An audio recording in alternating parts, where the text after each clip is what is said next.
유시민, 어떻게 살 것인가? 존엄한 죽음. 2011년 대한민국에서 태어난 아기는 47만여 명이었다.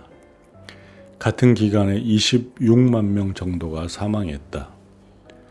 머지않아 신생아와 사망자의 수가 역전될 것이다.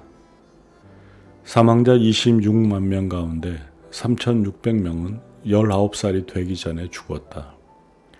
한창 일할 나이인 40대 사망자가 2만 명에 가까웠다. 16만여 명은 70세가 넘은 고령자였다. 사망자 10명 가운데 7은 병원이나 요양병원에서, 2명은 집에서 마지막 순간을 맞았다. 나머지 1명이 사망한 장소는 사회복지시설, 도로, 일터 등 병원도 집도 아닌 곳이었다. 아픈 사연이 많은 죽음일 것이다. 통계청 발표에 따르면 2012년 6월에 대한민국 총 인구는 5천만 명을 넘어섰다. 사람은 태어나서 자라고 자식을 낳거나 낳지 않거나 낳지 못한 채 늙고 병들고 죽는다. 세상은 커다란 저수지와 비슷하다. 위에서는 새로운 생명이 유입된다. 아래로는 죽음이 흘러나간다. 그러나 유입되는 생명과 사라지는 생명은 똑같은 물방울이 아니다. 태어나는 아이들은 그저 새로운 생명일 뿐, 과거의 기억을 가지고 미래의 이상을 보면서 매 순간 현재를 산 주체가 아니다. 막 태어난 아기에게는 아직 삶의 스토리가 없다. 살아가면서 만들게 될 것이다. 그러나 죽음의 강을 이루는 물방울들은 모두 저마다의 인생 스토리를 썼던 세상에서 하나뿐이었던 자아들이다. 자신의 죽음을 분명하게 이해하고 해석하고 미리 준비한 사람이 몇이나 될까? 의식이 꺼지려는 마지막 순간에 그들은 자기의 삶을 어떻게 평가하면서 죽음을 맞이했을까? 사람은 대부분 병에 걸려 죽는다. 압도적 다수가 암, 뇌혈관 질환, 심장 질환, 당뇨병, 폐렴, 고혈압, 간 질환 등의 질병으로 사망한다. 질병 다음은 자살이다. 2011년 한 해 동안 1만 6천여 명, 하루 평균 43명이 스스로 목숨을 끊었다. 남자가 여자보다 2배 이상 많았다. 교통사고 사망자는 자살자의 절반이 채 되지 않았다. 언론 보도만 보면 사람들이 온통 자살, 범죄, 교통사고, 자연재해, 산업재해로 죽는 것 같지만 그렇지 않다. 언론은 대중의 관심을 먹고 살기 때문에 이례적인 죽음을 크게 보도하는 경향이 있다. 일어나지 말아야 하거나 일어나지 않을 수도 있었던 죽음이 사람들의 감정을 크게 흔들기 때문이다. 그러나 사람은 대부분 병에 걸려 죽는다. 죽음은 삶의 모든 국면에서 찾아든다. 10살도 되기 전에 죽은 아기와 어린이들의 경우에는 교통사고, 암, 선천성 장애가 주된 원인이다. 10살부터 39살까지 몸과 마음이 가장 건강하고 활기찬 인생 황금기의 최대 사망 원인은 자살이다. 10대 사망자는 넷 중 하나, 20대 사망자는 둘 중 하나, 30대 사망자는 셋 중 하나가 자살이었다. 40살이 넘어가면 모든 연령층에서 암이 가장 큰 사망 원인으로 떠오른다. 그래도 40대와 50대는 자살이 여전히 2번째로 큰 사망 원인이다. 60대가 넘어가면 비로소 암, 뇌혈관 질환, 심장 질환이 3대 사망 원인이 되어 자살이 뒤로 밀려난다. 그러나 이것은 고령층의 질병 사망자가 많아서 그런 것일 뿐, 실제 자살률은 고령층이 가장 높다. 대한민국에서 최근 태어난 남자아이는 평균 78년, 여자아이는 평균 84년을 살 전망이다. 40년 전에는 59세와 66세에 불과했던 출생시 기대 여명이 이렇게 늘어난 것이다. 현재 45세가 된 남자는 평균 34년, 여자는 40년을 더 살 것이다. 확률로 볼 때 나는 80살 정도까지 살 것 같다. 갈수록 삶이 길어지는 데는 몇 가지 이유가 있다. 무엇보다 소득 수준이 높아져 영양 상태가 좋아졌다. 상하수도 보급과 전염병 예방 등 체계적인 공공보건 정책 덕분에 전염병 위험이 줄었다. 유해물질 규제 등 산업보건과 산업안전 강화 정책이 산업재해를 줄였다. 교통안전 규제 강화와 운전 문화 향상으로 교통사고 사망자가 줄었다. 그리고 의료기술이 발전하고 의료인과 의료기관이 늘어나는 것도 하나의 원인이다. 오래 사는 것은 좋은 일인가? 그럴 수 있다. 하지만 꼭 그런 것만은 아니다. 장수는 기회인 동시에 위험이다. 운이 없거나 잘 대비하지 못하면 재앙이 된다. 일정한 조건이 충족되는 경우에만 장수는 축복이 된다. 무엇보다 먼저 삶의 의미가 있고 사는 것이 즐거워야 한다. 장수는 또한 건강해야 축복이 된다. 대한민국 국민의 평균 수명은 이미 80세가 넘었지만 건강 수명은 그보다 9년이나 짧다. 질병이나 부상 때문에 정상적인 활동을 할 수 없는 기간이 9년이나 된다는 뜻이다. 그 대부분은 노년기의 시간이다. 건강이 나쁘면 행복하게 살기 어렵다. 마지막으로 어느 정도는 돈이 있어야 장수가 축복이 될 수 있다. 사람들은 좋은 삶을 살기 위해 가운이나 좌우명을 정하고 삶의 지혜를 담은 책을 읽는다. 인생을 성공으로 이끌고 싶어서 이른바 자기계발서를 읽는다. 모두들 좋은 삶, 성공하는 인생에 관심을 둔다. 그런데 오직 사는 데만 집중할 뿐 잘 죽는 법을 알고 품위 있게 세상을 떠날 준비를 하는 데는 별 관심이 없다. 왜 그런 것일까? 아마도 예전에는 죽는 일을 구태여 고민할 필요가 없었기 때문이 아닌가 싶다. 서해안에 포탄이 날아다니고 곳곳에서 살인사건이 일어나는 것을 보면서 사람들은 삶이 불안하고 세상이 전쟁터 같다고들 한다.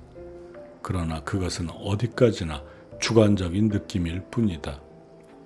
객관적으로 보면 우리는 지금 일찍이 경험하지 못한 평화와 안전을 누리고 있다. 멀리 갈 것 없이 100여 년 전까지만 시간여행을 해보자. 1894년 갑오 농민전쟁이 일어났고 연이어 청일전쟁이 터졌다. 이 시기에 농민군은 조선 왕조의 관군, 청나라 군대, 일본군과 싸우면서 수십만 명이 죽고 다쳤다. 민중의 삶은 나락에 빠졌다. 그 다음은 일제강점기였다. 3.1운동과 항일무장투쟁, 징용, 징병으로 목숨을 잃은 조선 사람이 헤아릴 수 없이 많았다. 해방공간의 혼란기에는 여순사건과 제주 4.3 사건 등 이념 대립을 동반한 내전이 벌어졌다. 미군과 중국군이 개입한 한국전쟁은 단기간에 300만 명이 넘는 피해자를 냈다. 군인도 많았지만 대부분은 어린이와 노인, 여성을 포함한 민간인이었다. 폭격과 학살, 굶주림이 그들을 죽였다. 미국과 중국, 북한이 휴전에 합의한 후에도 평화롭고 안전한 삶은 쉽게 찾아오지 않았다. 국민들은 절대 빈곤에 허덕였다. 대한민국은 지구 행성에서 제일 가난한 나라 중 하나였다. 밀과 옥수수가 남아돌아 골치를 썩이던 미국 행정부는 그것을 바다에 버리는 대신 한국에 주었다. 물론 그저 주기만 한 건 아니고 팔기도 했다. 나는 1966년 경주 계림초등학교에 들어갔는데 학교에 급식소가 있었다. 도시락을 싸오지 못한 형과 누나들이 점심시간에 빈 도시락을 들고 줄을 서서 강냉이죽을 배급받았다. 오전 수업을 마치고 집에 가는 길에 그 강냉이죽 냄새에 홀려 걸음을 멈추곤 했다. 수업이 끝난 뒤 교실 청소 당번을 하면 강냉이 빵이 하나씩 나왔다.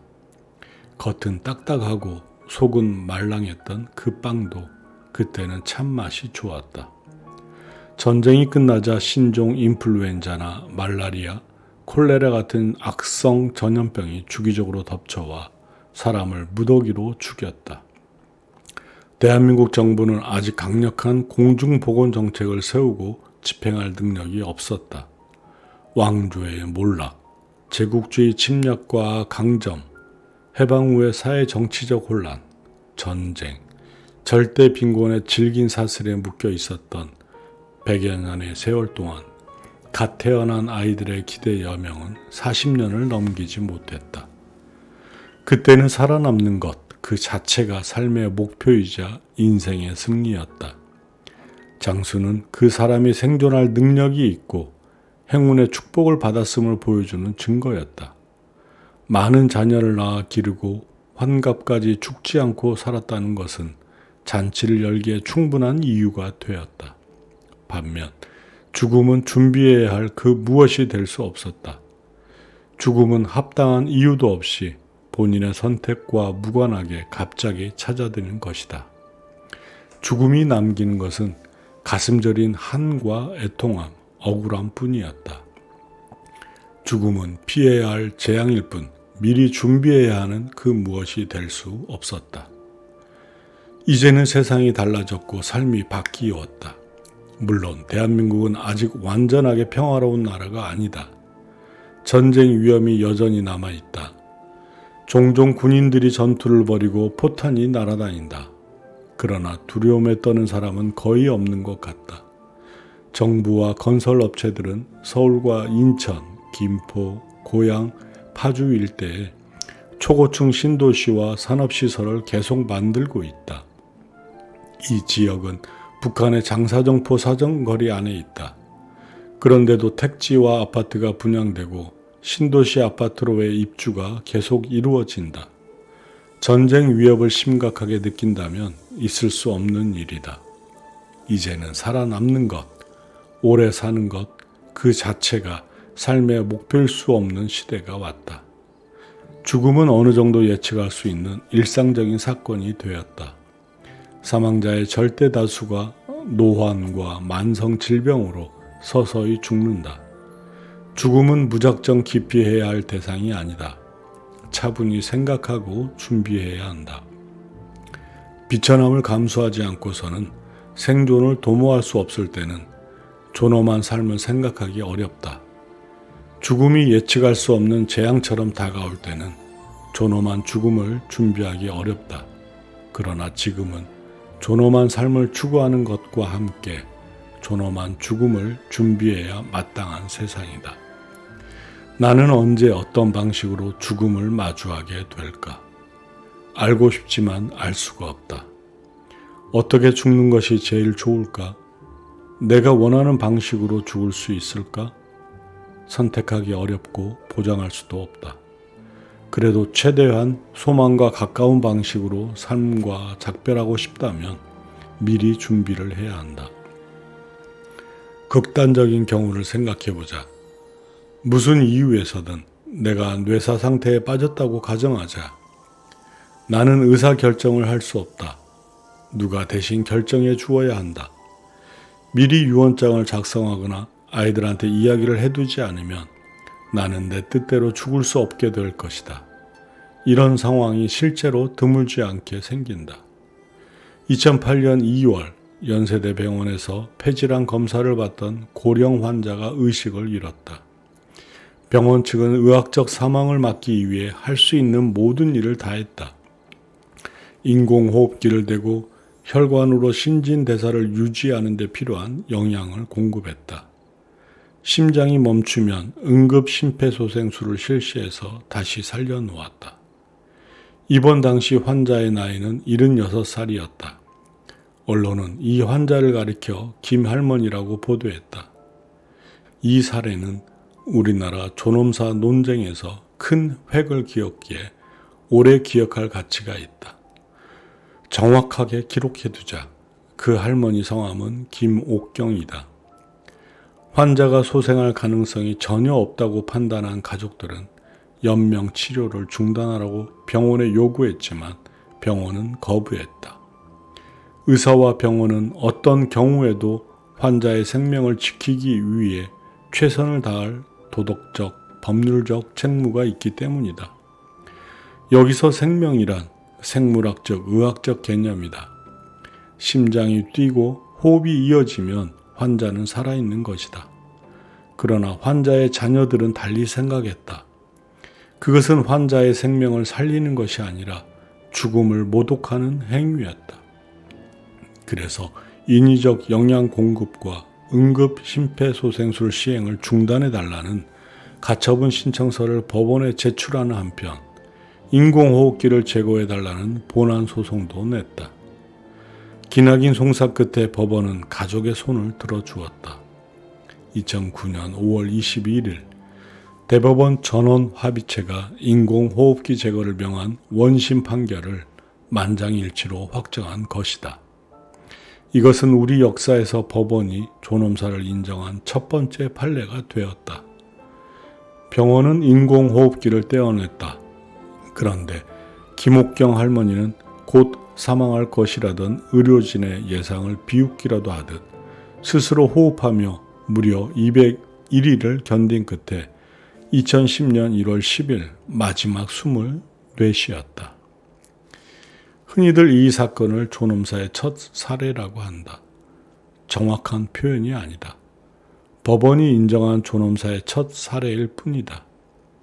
김옥경 할머니는 스스로 존엄사를 선택하지 않았다.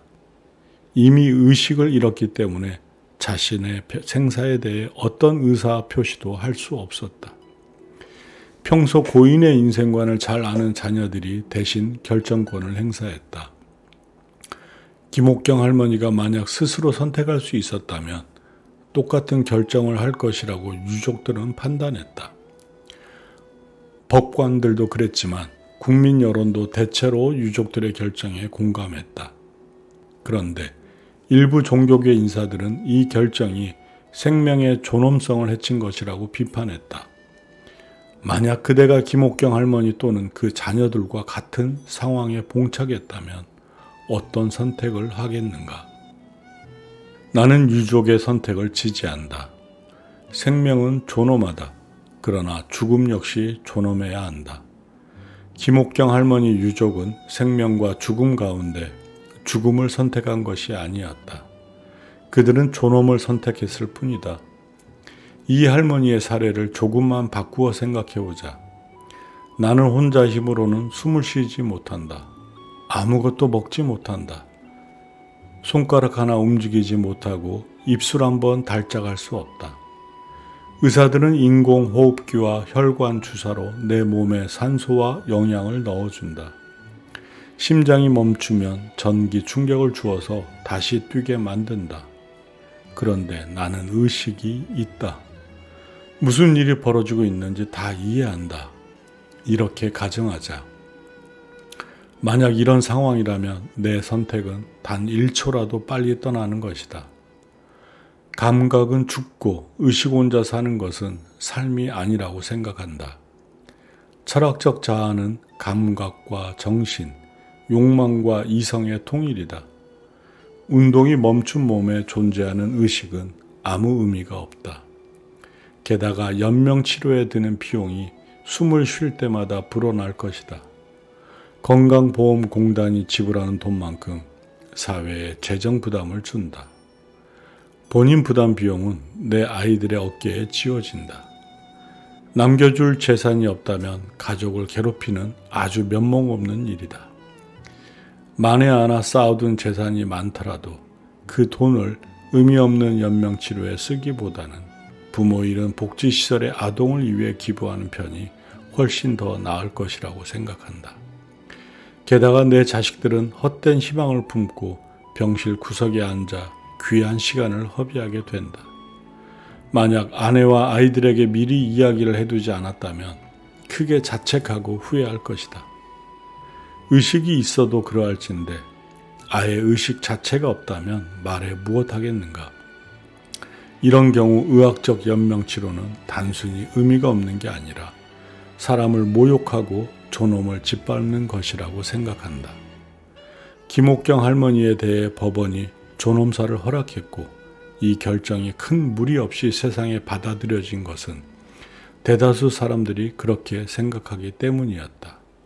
그런데 원칙적으로 볼 때 죽기 위해서 국가나 사회의 허락을 받을 이유는 없다. 사는 것도 죽는 것도 본질적으로 나의 자유이며 권리이다. 국가는 나를 죽일 권한이 없으며 살라고 명령할 권한도 없다. 타인에게 부당한 피해를 주지 않는 한 삶에 대해서든 죽음에 대해서든 국가나 사회가 나의 의사결정에 간섭해서는 안 된다. 자기 방식대로 살고 자기 방식대로 죽는 것은 만인에게 주어진 자연법적 권리이다. 실제로도 많은 사람들이 법원의 허락을 구하지 않고 스스로 선택한 방식으로 죽는다. 10년이 넘은 일이다. 가깝게 지내던 어떤 분이 대학 은사의 부고를 받고 크게 상심하는 것을 보았다. 돌아가신 분을 편의상 김 교수라고 하자. 정년퇴직을 한 뒤 나름대로 행복한 노후를 보내던 김 교수는 긴 시간에 걸쳐 스스로 목숨을 끊었다. 그를 괴롭힌 것은 뇌혈관 질환이었다. 뇌에 모세혈관이 터진 첫 번째 사고가 심각한 후유증을 남겼다. 그래도 가족과 도우미의 보살핌을 받으면서 스스로 생활할 수는 있었다. 불편해도 자기 손으로 밥을 먹고 화장실에 가고 휠체어에 의지해 바깥 나들이도 할 수 있었다. 사람들과 대화를 나누거나 책을 읽을 수도 있었다. 그런데 이 병이 다시 한번 덮치자 어떤 일상생활도 자기 힘으로는 할 수 없게 되었다. 전신마비 상태로 누워 대소변 가리는 것을 포함해 모든 일을 남의 손에 맡기게 된 것이다. 말도 제대로 하기 어려웠다. 그러나 정신만큼은 변함없이 또렷했다. 김 교수는 어느 날 자녀들을 불러들였다. 앞으로 어떤 치료도 받지 않을 것이며 먹지도 마시지도 않을 것이라고 선언했다. 자녀들과 제자들의 호소도 소용이 없었다. 음식과 물을 전혀 섭취하지 않고 생존할 수 있는 기간은 길어야 보름 정도이다. 이미 건강이 좋지 않은 사람이라면 열흘을 넘기기 어렵다. 김 교수는 그렇게 삶과 작별했다. 이런 방식으로 세상을 떠나는 사람이 얼마나 많은지는 통계가 없어 알 수 없지만 아주 드물지는 않을 것이다. 얼마 전 어느 유명 인사도 그렇게 인생을 마무리했다. 1970년대 한미 관계와 미국 정치에 엄청난 파문을 일으켰던 소위 코리아 게이트의 주인공 김한조 씨였다. 의사들은 91세로 사망한 김한조 씨의 선행 사인을 위장 기능 약화로 진단했다. 그는 병원 중환자실에 실려오기 전에 열흘 넘게 곡기를 끊었던 것으로 보였다. 코리아 게이트는 1976년 워싱턴 포스트지가 한국 정부의 미국 정관계 인사 매수 사실을 특종 보도하면서 불거졌다. 이 사건의 주역은 나름 성공한 기업인이었던 재미교표 김한조 씨와 박동선 씨였다. 그들은 미국 정부의 고위 관리와 국회의원들에게 거액의 뇌물을 제공했다. 박정희 정권은 미국 행정부가 주한미군 철수 계획을 검토하고 있다는 사실을 파악하고 그것을 취소시키려고 노력했다. 이를 위해 중앙정보부가 두 사람을 로비스트로 내세워 돈을 제공한 것이다. 워싱턴 포스트지의 폭로는 미국 정치를 크게 흔들어 놓았다. 하원이 청문회를 여는 등 대대적인 진상조사를 벌여 뇌물 제공이 사실임을 확인했다. 뿐만 아니라 미국 정보기관이 청와대를 도청했다는 사실도 밝혔다. 한국과 미국이 독립한 주권국가 사이에서라면 있을 수 없는 비정상적 관계를 맺고 있었음이 적나라하게 드러났다. 박동선 씨는 미국 하원조사위원회 청문회에 나가 증언하는 대가로 형사처분을 면제받았다. 그러나 김한조 씨는 로비 활동이 조국의 안보를 지키기 위한 애국 행위였다고 주장하며 증언을 거부, 결국 유죄가 선고되었다. 그 후과는 컸다. 사업이 완전히 망했다. 혼자 빈손으로 귀국한 그는 한국 정부와 국민이 자신의 애국심을 높이 평가해 줄 것으로 기대했을 것이다. 하지만 현실은 그렇지 않았다. 박정희 정권이 코리아 게이트와 관련한 언론의 보도를 철저하게 통제했기 때문에 대한민국 국민 가운데 김한조 씨를 아는 사람이 거의 없었다. 그는 쓸쓸하게 떠났다. 유족은 빈소를 차리지 않았다. 그리고 시신은 화장되었다. 생애 마지막 열흘 동안 곡기를 끊고 누워 있으면서 김한조 씨는 자신의 인생을 돌아보았을 것이다. 그는 과연 어떤 평가를 내렸을까? 사람들은 코리아 게이트가 그의 인생에서 가장 중요한 사건이었을 것이라고 생각할 것이다. 그러나 그 자신에게는 더 중요하고 의미 있는 다른 일들이 있었을지 모른다. 미국 의회 청문회 증언을 거부하고 유죄를 선고받은 것에 대해 스스로 크게 후회하고 자책했을 수도 있다. 하지만 자신이 진정한 애국자였다는 자부심을 끝까지 견지했을 수도 있다. 그것을 포함하여 일하고 놀고 사랑하면서 보냈던 자신의 삶이 의미 있고 훌륭했다고 스스로 평가했다면 김한조 씨의 인생은 성공한 것이었다고 나는 생각한다. 알아주는 사람이 있든 없든 상관없다. 나는 김 교수와 김한조 씨가 삶을 버리고 죽음을 선택했다고 보지 않는다. 김옥경 할머니의 유족들이 그랬던 것과 마찬가지로 그들이 선택한 것은 죽음이 아니라 존엄이었다. 영원히 지속될 수 없는 인생의 마지막 단계에서 삶의 의미를 찾을 수 없는 나날들이 지속된다면 어떻게 해야 할까? 만약 그런 상황에 직면한다면 나도 내가 원하는 방식으로 삶을 마감할 것이다.